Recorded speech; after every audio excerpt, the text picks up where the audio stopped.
40, 40, 540। Alright.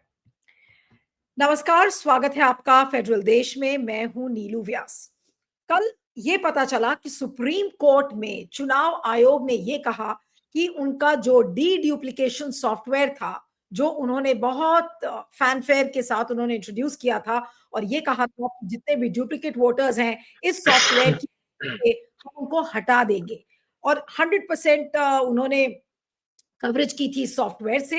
लेकिन अचानक reporters collective के एक इन्वेस्टिगेशन ने इतना दबाव, ऐसा इन्वेस्टिगेशन था कि चुनाव आयोग को, सुप्रीम कोर्ट को यह बताना पड़ा कि हमने तो 2 साल पहले यानी कि 2023 में ही उस ड्यूप्लीकेशन सॉफ्टवेयर को डिसकंटिन्यू कर दिया। यानी कि वो बिल्कुल खराब था, वो कंडम था एक तरीके से। इस बात को चुनाव आयोग ने सुप्रीम कोर्ट में एक दाखिल काउंटर एफिडेविट में कहा है।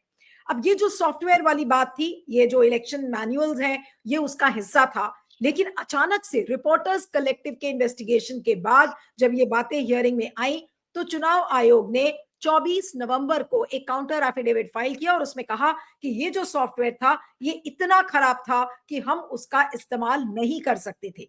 तो अब ऐसे में बड़े सवाल क्या खड़े होते हैं और जिसकी आंखें जो एक ऐसी सिचुएशन आकर इस काउंटर एफिडेविट के बाद खड़ी हो गई है कि क्या सुप्रीम कोर्ट अब कुछ कड़े सवाल चुनाव आयोग से करेगा। मिसाल के तौर पर, क्या अब इस बात को लेकर इंक्वायरी होनी चाहिए कि अचानक से ये सॉफ्टवेयर क्यों बंद किया या इसको जानबूझकर बंद किया गया? क्या एसआईआर को करवाने के लिए इस सॉफ्टवेयर को बंद किया गया? इस पर जांच कौन करेगा? और दूसरी बात ये कि अगर चुनाव आयोग इस बात को एक एफिडेविट में कह रहा है कि उसका डी-डुप्लीकेशन सॉफ्टवेयर नहीं काम कर रहा था, तो 2024 का लोकसभा चुनाव, महाराष्ट्र, हरियाणा, बिहार, इन सारे चुनाव के जो नतीजे हैं उसकी विश्वसनीयता कहां पर है? इसके लिए क्या कोई जांच होगी? इस समय हमारे साथ रिपोर्टर्स कलेक्टिव के को-फाउंडर नितिन सेठी हैं, जिन्होंने इस पूरे घटनाक्रम को इन्वेस्टिगेट किया और जिसके बाद अ, चुनाव आयोग दबाव में आया और दबाव में आकर उसको ये काउंटर एफिडेविट फाइल करना पड़ा। नितिन, आपका बहुत-बहुत स्वागत है। और पहले तो आपको बहुत-बहुत बधाई कि आपके इस इन्वेस्टिगेशन ने कम से कम ये सच्चाई तो लोगों के सामने लाकर रखी कि चुनाव आयोग झूठ बोल रहा था लोगों से। और ये बात भी उन्होंने ऐसा लगता है कि छुपाई, क्योंकि जब डंका बजा रहे थे वो लोग 2023 का जो डी ड्यूप्लीकेशन सॉफ्टवेयर को लेकर उन्होंने इतने फैनफेयर से बताया कि देखिए हम इस सॉफ्टवेयर का इस्तेमाल करके सारे डुप्लीकेट वोटर्स को हम वीड आउट कर देंगे, तो जब हटाया तब उन्होंने क्यों नहीं बताया? क्या ये एक ऐसा राज था जो आपको लगता है कि चुनाव आयोग ने छुपाया और उसके बारे में उनको बताना चाहिए था? जी नितिन। जी, शुक्रिया नीलू। मेरे सहपाठी आयुषी और विष्णु ने ये बहुत सारी खोजबीन इस पे करी है, लेकिन वो आज नहीं है, तो उनकी जगह मैं बैठा हूँ। पर ये काम सच में उनका है। तो हम लोग जब बिहार एसआईआर को इन्वेस्टिगेट कर रहे थे 3-4 महीने से, और हमारे साथ कई सारे डेटा एनालिस्ट साथ जुड़े थे जो ये काम हमारे लिए कर रहे थे। तो हमने ईसीआई ने जो अपनी वोटर लिस्ट ऐसे बंद करके ताले के अंदर रख के हमको दे दी थी। एक तो हमने वो ताला खोला, और ताला खोलने के बाद जो इलेक्शन कमीशन जिस किस्म की प्रक्रिया चलाता था डुप्लीकेट्स ढूँढने के लिए, वही हमने अपनाई। कंप्यूटर से मैच किए। अगर आप, जैसे हमें सारे दर्शकों को पता होगा, वोटर लिस्ट में जो वोटर का नाम होता है, तो उसका नाम, साथ में उम्र, उसका जेंडर, उसके एक रिश्तेदार का नाम और उसका पता दिया होता है। तो हमने ये मैच करे। जब मैच करने शुरू किए तो हमने बहुत सारी उसमें दिक्कतें पाई। तकरीबन 14.5 लाख ऐसे वोटर थे जिनके पास 2 से ज़्यादा वोटर आईडीज़ थे, जिनमें उनके नाम, उनके रिश्तेदारों के नाम, उनकी उम्र एक जैसी थी। कुछ एक ही बूथ पे थे, कुछ 2 कॉन्स्टिट्यूएंसी में थे, और कुछ ऐसे भी किस्से थे कि यूपी के लोगों ने बिहार में रजिस्टर करा हुआ था और यूपी में भी अपना वोट रखा हुआ था। हमने ऐसा भी पाया कि कुछ वोटर्स हैं, कई हज़ारों और कुछ लाखों में, जिनके पास 2 से भी ज़्यादा वोटर आई कार्ड है। हमने ऐसे पाया कि ऐसे पते हैं जो पते नहीं हैं, लेकिन उसपे 800-600 लोग रजिस्टर हैं। तो ये सब जब हम ढूँढ रहे थे और ये सब बाहर निकल रहा था, तो एक सवाल हमारे मन में और मेरे कोलीग्स के मन में आया कि ये हो कैसे रहा है? इतनी बड़ी त्रुटि कैसे हो सकती है, जबकि इलेक्शन कमीशन बोल रहा है कि ये तो एक बहुत प्यूरिफाइड और स्वच्छ लिस्ट हम निकाल रहे हैं, इस ऐसी प्रक्रिया टेक्नोलॉजी इस्तेमाल करके पहले कभी इस्तेमाल नहीं हुई है। तो हमने टटोलना शुरू किया, मेरे कोलीग्स ने। तो उड़ती-उड़ती पहले खबर आई कि हाँ, एक सॉफ्टवेयर इलेक्शन कमीशन का होता है जो हर एक के पास, उनके अफ़सरों के पास अवेलेबल था, जिसमें एक डीडुप्लिकेशन का सॉफ्टवेयर था, इरोनेट बोलते हैं, उसका एक मॉड्यूल था और वो 2019 से चल रहा था, बल्कि वो 2024 में रिवाइज़ हुआ, कहते हैं कि उससे बेहतर हुआ। लेकिन जब हमने पता करना शुरू किया कि वो इस्तेमाल हुआ कि नहीं, तो हमें पता चला कि वो बिहार के केस में वो मॉड्यूल किसी अफ़सर के पास था ही नहीं। फिर हमने वो इलेक्शन कमीशन में अपने सूत्रों से कन्फर्म किया, बिहार सीईओ से हम जब जब सवाल पूछा तो उन्होंने मना नहीं किया कि बंद है, लेकिन उल्टा धमकाया, तो हमारा और पुख्ता हो गया कि हाँ, ये सच में इस्तेमाल नहीं हुआ। तो पहली रिपोर्ट उस बेसिस पे आयुषी और विष्णु ने वो करी, जिसकी वजह से जैसे आप कह रहे थे कि कोर्ट में जब वो हमारी रिपोर्ट गई, तो उसका जवाबदेही में सुप्रीम कोर्ट को ये बोलना पड़ा कि 2023 में हमने आखिरी इस्तेमाल किया और पाया कि बहुत खराबियाँ हैं उसमें। लेकिन जो हमारी लेटेस्ट रिपोर्ट ने दिखाया कि 2023 में कोर्ट के सामने तो बोल रहा है कि हमने बंद कर दिया उसका काम, लेकिन 2024 में इलेक्शन कमीशन उसी सॉफ्टवेयर की बात कर रहा है कि हम 2024 में एक और अच्छे तरीके से इसको लगा रहे हैं और इस बार तो कैंपेन मोड में पूरे देश में चलाएँगे और अपने अफ़सरों को बोल रहा है कि आप ये काम करिए। और ये मैनुअल में भी इनके लिखा हुआ है और मैनुअल इलेक्शन कमीशन का जो होता है एक सेट ऑफ रूल्स है जो हर एक को फॉलो करना है, वो मैंडेटरी है, चॉइस नहीं है।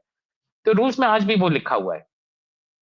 लेकिन 2024 में हमने टाटा कंसल्टेंसी सर्विस एक प्राइवेट कंपनी है जो इलेक्शन कमीशन के लिए सॉफ्टवेयर बना रही थी, उसकी भी रिपोर्ट में देखा कि उन्होंने कहा कि 2024-25 फाइनेंशियल ईयर में हमने बल्कि इस पे काम करके इसको और पुख्ता तरीके से अच्छा बनाया है। तो जो हमारी नई रिपोर्ट रिपोर्टर्स कलेक्टिव की दिखाती है कि जो सुप्रीम कोर्ट के सामने बोला गया है, वो एकदम आपने सही बोला कि वो उनके मुँह से निकलवाया गया सच है। लेकिन वो भी पूरा सच नहीं है। और कितना झूठ है ये हम नहीं कह सकते, लेकिन पूरा सच नहीं है हम साफ कह सकते हैं अपनी खोजबीन से। अ, इसके सुप्रीम कोर्ट के सामने इलेक्शन कमीशन ने दूसरी एक बयान रखा, बोला कि ये सॉफ्टवेयर तो खराब था, लेकिन जो अब हम प्रक्रिया फ़ॉलो कर रहे हैं एसआईआर में, वो बहुत अच्छी है। वो प्रक्रिया क्या है? मैनुअली अफ़सर लोग जो है हमारे डुप्लिकेट चेक करते हैं। अब ये हास्यास्पद है और मैं समझाता हूँ आपके दर्शकों को क्यों। अगर आपको डुप्लिकेट ढूँढने हो, तो 2-3 किस्म के डुप्लिकेट हो सकते हैं। मान लीजिए मैं एक ही कॉन्स्टिट्यूएंसी में, एक ही बूथ में 2 वोटर आई कार्ड जानबूझ के या गलती से बनवा दिए। गलती से भी हो सकता है कि महिलाओं की शादी हुई, एक गाँव से दूसरे गाँव गए या व्यक्ति एक गाँव से दूसरे गाँव काम करने गया, तो 2 गाँव में बन गए उसके। ऐसा भी हो सकता है कि 2 कॉन्स्टिट्यूएंसी में मेरे बन गए हों, जानबूझ के या गलती से। और ऐसा भी हो सकता है कि मैं बिहार से केरला काम करने गया, तो मेरा एक केरला में भी है और एक बिहार में भी है। अब इलेक्शन कमीशन का कहना है कि एक बिहार में छोटे से कस्बे में बैठे हुए एक बूथ अफ़सर के को मैंने कमिट कर दिया है कि आप बिहार में ही बैठे हुए चेक करो, उनका केरला में तो नाम है नहीं और बिना सॉफ्टवेयर के मैनुअली चेक करिए। तो एक नाम लेके आप 60 करोड़ 70 करोड़ जितनी हमारी टोटल वोटर लिस्ट है देश की, उसमें सब में चेक करवाइए मैनुअली कि भाई कहीं डुप्लीकेट तो नहीं बन गया। तो ये नामुमकिन है। एक बूथ में फिर भी शायद मुमकिन हो कि बीएलओ को पता हो कि भाई इसी के 2 वोट बन गए हैं, 3 वोट बन गए, 2 कटवा देता हूँ। पर एक बीएलओ के पास 7 वाले बूथ की लिस्ट भी नहीं होती। एक डिस्ट्रिक्ट लेवल इलेक्शन ऑफिसर के पास 7 वाली कॉन्स्टिट्यूएंसी की नहीं होती। एक state level chief election commission का जो ऑफिसर है सबसे सीनियर, उसके पास अगले स्टेट की लिस्ट नहीं होती है। तो वो चेक कर ही नहीं सकते। इसी कारण जो हमने पाया कि अभी भी संदिग्ध 15 लाख के करीब डुप्लीकेट वोटर्स बिहार में हैं। उसके बाद हमने अपने रिपोर्टर्स को ग्राउंड पे भेजा, मेरे कोलीग्स गए, क्योंकि ये सिर्फ संदिग्ध थे, तो उन्होंने वेरीफाई भी किया और हमने कई केसेस में पाया कि एक ही फ़ोटो के साथ 2-2 3-3 वोटर आई कार्ड बने हुए हैं, एक ही पता, एक ही डिटेल के साथ 2-2 3-3 आई कार्ड बने और लोग बहुत छाती ठोक के भी बोल रहे हैं कि हाँ, मेरे 2 हैं, 3 हैं और ये फाइनल बिहार की लिस्ट है और यही प्रक्रिया अब बाकी 12 अ, राज्यों में भी इस्तेमाल हो रही है। तो ये बहुत शंका ज़ाहिर मैं करूँगा इस पे कि किस किस्म का ये प्यूरिफाइड वोटर लिस्ट बन रही है, इस पे बहुत शक पैदा होता है इस बयान से नहीं, लेकिन इलेक्शन कमीशन आपका के। जो इन्वेस्टिगेशन है और जिसके बाद चुनाव आयोग पर दबाव बना कि उन्होंने एडमिट किया अपने गिल्ट को कि भाई हमने तो डिसकंटिन्यू कर दिया था। क्या ये एक जी। नया मोड़ है, एक टर्निंग पॉइंट है एसआईआर के केस में, और क्या ये एक फिट केस बन सकता है एसआईआर की एक्सरसाइज को सेट असाइड करने में, कि भाई कम से कम कोर्ट ये तो कह सकता है, जस्टिस सूर्यकांत ये तो कह सकते हैं कि भाई आप के जो पहले का जो हिस्ट्री है, क्योंकि आपने सॉफ्टवेयर को बंद कर दिया, तो कम से कम थोड़े दिनों के लिए एसआईआर को आप एक तरफ कर दीजिए, ये तो कोर्ट कह सकता है ना। और अब एक तरीके की इंक्वायरी क्या इस प्रोसेस की नहीं होनी चाहिए? आपको क्या लगता है? आप तो इन्वेस्टिगेट कर रहे थे पूरा मैटर, आपको लगता है कि अब एक इंडिपेंडेंट बॉडी को इस चीज पर इंक्वायरी करनी चाहिए, किसी तरीके की जांच करनी चाहिए कि भाई ये डेलिबरेटली बंद किया गया, या फिर कुछ वाकई में प्रॉब्लम आ गई थी जिसके वजह से बंद हुआ? इस पर इंक्वायरी तो होनी चाहिए। मतलब जज साहब के रवैये पे तो मैं टिप्पणी नहीं करूँगा।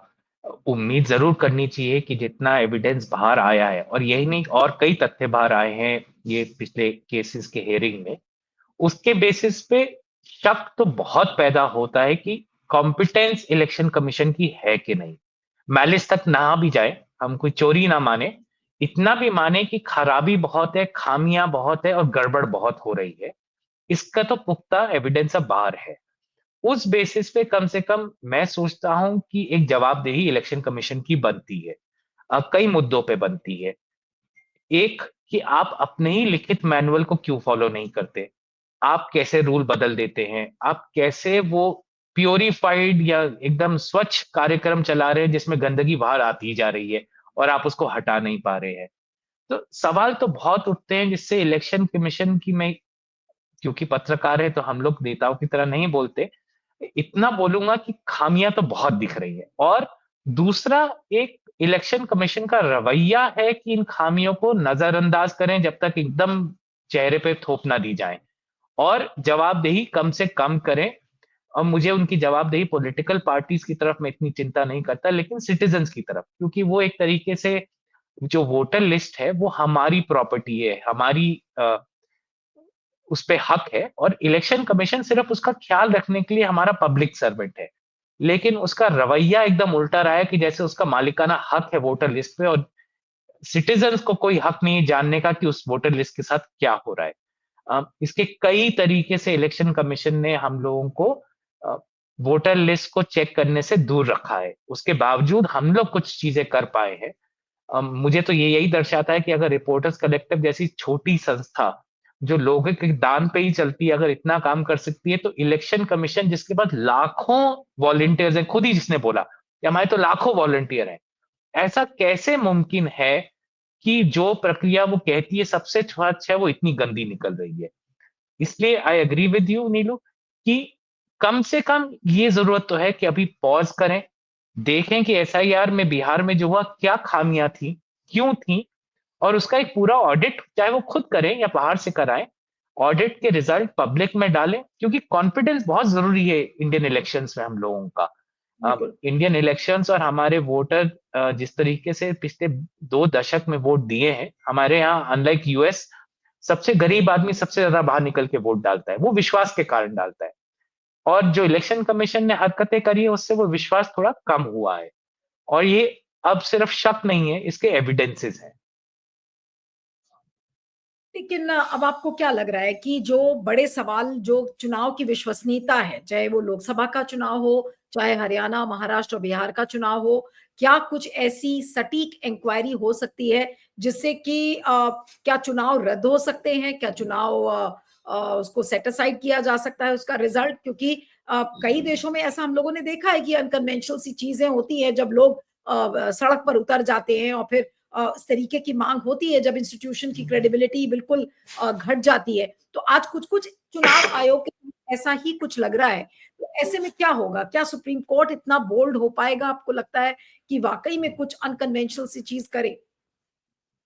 नीलू, एक चीज़ हमें याद रखनी चाहिए, जो हमारे डेटा रिसर्चर्स ने भी दिखाया कि हमारी वोटर लिस्ट ऐसा नहीं कि 2024 से पहले बहुत दूध की धुली थी, खामियाँ तब भी थी। तो अ, खामियाँ अब थोड़ी बढ़ गई हैं बिहार में जो दिखाती है, जितनी पहले थी उससे ज़्यादा ही हुई हैं शायद, कम नहीं हुई हैं।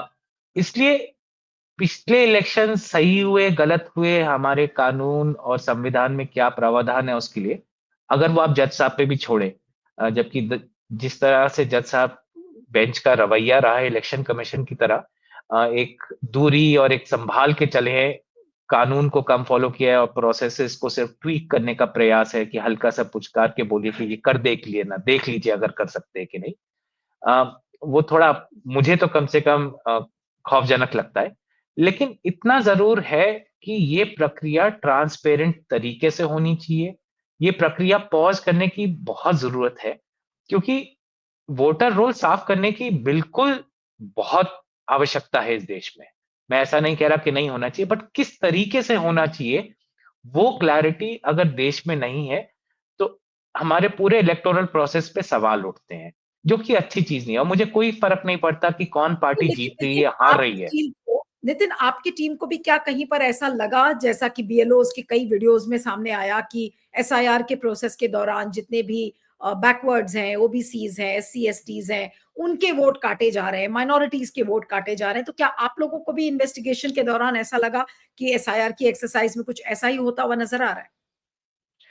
तो हमारी 3 महीने में कम से कम मेरे ख़्याल से मेरे कॉलीग्स ने 18 या 19 कहानियाँ करी। इसमें एक सबसे बड़ी कहानी जो हमें दिखी जिसमें अचरज भरी थी कि एक कॉन्स्टिट्यूएंसी में बिहार में बीजेपी के स्टेट ऑफिस से और वहाँ के नेताओं से अटेम्प्ट हुआ 80,000 मुस्लिम वोटर्स एक ही कॉन्स्टिट्यूएंसी में हटाने का। हुँ, हुँ। अ, वो पकड़ा गया, हमने पकड़ लिया, ज़ाहिर किया, हो सकता है उसमें से रुक गया हो सकता है वैसे भी रुक जाता, ये हम नहीं इतनी अपनी तारीफ नहीं करेंगे कि हमारी वजह से रुक गया, लेकिन ये अटेम्प्ट हो रहे थे और कितना किस समुदाय के वोट कटे हैं, ये प्रूव करना एविडेंस के साथ बहुत मुश्किल है, क्योंकि इलेक्शन कमीशन होने नहीं देता है। अगर इलेक्शन कमीशन अपने रिकॉर्ड्स खुले तौर पे रखे, तो ये प्रक्रिया अगर इलेक्शन कमीशन नहीं करेगी, तो रिपोर्टर्स कलेक्टिव करके दे सकती है। समय लगेगा, रिसोर्सेज़ लगेंगे, पर हम करने को तैयार हैं। लेकिन बट आप ये तो मानते होंगे ना नितिन कि आपको इन्वेस्टिगेशन के समय भी ये लगा कि चुनाव आयोग बहुत सारी चीजें छुपा रहा है। अभी तक तो खाली आरोप लगते थे कि ऐसा करता हुआ नजर आ रहा है, लेकिन आपकी जो इन्वेस्टिगेशंस हुई हैं और आपकी जितनी भी इन्वेस्टिगेशंस हुई थी, उस पर काफी कुछ कार्यक्रम हम लोगों ने अलग-अलग प्लेटफॉर्म्स पर भी किए। तो क्या आपको वाकई में अब at the end of whatever exercise you have conducted so far 3 महीने में, तो आपको क्या कॉन्फिडेंटली आप इस बात को कह सकते हैं कि चुनाव आयोग के काम करने का जो तरीका है वो बहुत संदिग्ध है और उस पर प्रश्न चिन्ह है कि उसके पास कुछ है छुपाने को, कुछ ऐसा इसीलिए वो सारी चीजें सीक्रेटिवली कर रहा है। मैं ये चीज़ बहुत रिस्पॉन्सिबिलिटी के साथ कहूँगा कि हम लोग का पक्का मानना है पूरी संस्था का कि इलेक्शन कमीशन छुपा रहा है, इलेक्शन कमीशन झूठ बोल रहा है और इलेक्शन कमीशन वो काम नहीं कर रहा है जो उसे करना चाहिए और जिस तरीके से करना चाहिए। हमने आरटीआईज़ डाले इलेक्शन कमीशन में, सरकार में पूछने के लिए कि आपने एसआईआर किस बेसिस पे शुरू किया? आपने सरकार का एक स्टैंडर्ड तरीका होता है कि कोई आप नई चीज़ प्रक्रिया कर रहे हैं, तो पूरी सोच-समझ बनाते हैं, उसकी फाइलें बनती है कि भाई किस तरह हुआ। इलेक्शन कमीशन और लॉ मिनिस्ट्री दोनों ने मना कर दिया कि हमको डेटा नहीं देगा। इलेक्शन कमीशन मुझे याद है एक टाइम पे प्रेस कॉन्फ्रेंस में ज्ञानेश कुमार जी ने बोला था कि हम वीडियोज़ किसी के बाहर नहीं डालेंगे बूथ्स के क्योंकि महिलाओं की फ़ोटो बाहर आ जाती है। हमारी इन्वेस्टिगेशन ने दिखाया कि यही इलेक्शन कमीशन अपने रिकॉर्ड्स स्टेट गवर्नमेंट को भी पास कर रहा था और प्राइवेट कंपनी को भी एक टाइम पे तेलंगाना में। ज्ञानेश कुमार जी से पहले बट कर रहा था। तो कई तरीके से हमें दिखता है, साफ एविडेंस है अब कि इलेक्शन कमीशन 3 चीज़ें मैं दोबारा बोलूँगा, एक कि आधा सच और आधा झूठ बोल रहा है कई बार, दूसरा चीज़ें छुपा रहा है एक्टिवली और तीसरा कानून का उल्लंघन कर रहा है जब वो आरटीआई के तहत भी अपने कागज़ात बाहर नहीं कर रहा और आरटीआई में साफ है कि जो डिसीजंस हो गए हैं, इलेक्शन कमीशन के, गवर्नमेंट के इन चीज़ों पे वो बाहर होने चाहिए। हमें माँगने की भी ज़रूरत नहीं होनी चाहिए थी। पर हमारे माँगने पे भी वो मना कर रहा है कि वो नहीं देगा, तो क्लियरली कुछ छुपा रहा है चीज़ें। अब मेरा आखिरी सवाल है आपसे नितिन कि अब आप क्या एक्सपेक्ट कर रहे हैं और आगे क्या प्लान ऑफ एक्शन होगा? क्योंकि आप 3 महीने से लगे हुए थे इसी एक्सरसाइज में और अभी एसआईआर ऑलरेडी 12 स्टेट्स में चल रहा है इंक्लूडिंग द यूनियन टेरिटरीज। तो क्या कुछ चीज़ें मैं ये तो नहीं आपसे पूछूँगी कि आप क्या चीज़ उजागर करने वाले हैं, लेकिन आपका प्लान ऑफ एक्शन किस डायरेक्शन में जाएगा? जी। तो थैंक यू ना पूछने के लिए कि क्या उजागर करने वाले हैं नीलू। बट उजागर ज़रूर करने वाले हैं। आई थिंक बहुत सच्चाइयाँ इसमें निकलने की हैं और मेरे कोलीग्स मेहनत कर रहे हैं। हफ्ता 2 हफ्ता में वो चीज़ें बाहर आएँगी कुछ। हम सारे स्टेट्स के, अब मैं आपको अगर अंदाज़ा दूँ कि बिहार के एसआईआर के 7 करोड़ वोटर्स का डेटा एनालाइज़ करने के लिए, कई डेटा एनालिस्ट ने हमारे साथ वॉलंटियर किया। उसमें कई लाखों रुपए लगे जर्नलिस्ट को ग्राउंड पे भेज-भेज के हफ्ते दर हफ्ते वेरिफिकेशन कराने की। बहुत खर्चा है एक छोटी-सी संस्था के लिए। बिहार में हमें लगा क्योंकि जो ये शुरुआत हो रही थी बहुत खतरनाक थी और इसका पूरे देश पे एक असर होता, तो हमने बहुत इंटेंसिवली करी। हम कोशिश कर रहे हैं कि और स्टेट्स के डेटा के साथ भी हम इसी तरीके का वेरिफिकेशन करें। हम लोग औरों के साथ भी साथ हाथ जोड़ने की कोशिश कर रहे हैं जिनके साथ मिलके ये काम किया जा सकता है। लेकिन हम अपनी सच्चाई भी बयान करेंगे कि हम छोटी-सी संस्था है जो दान पे चलती है। हाँ, हम इलेक्शन कमीशन के 1 मिलियन्थ भी नहीं है रिसोर्सेज़ के, और बड़े न्यूज़ रूम जो यहाँ पे हज़ारों करोड़ का धंधा करते हैं, उनसे भी एकदम चिंदी-चींटी जैसे हैं। लेकिन कई चीज़ें आई थिंक पैसे से नहीं होती हैं, दम से होती हैं, तो जितना हो पाएगा हम ज़रूर करेंगे और इस पे लगे रहेंगे। बिल्कुल। चलिए wish you all the best Nitin, thank you so much for joining. Thank you. Thank you Neelu.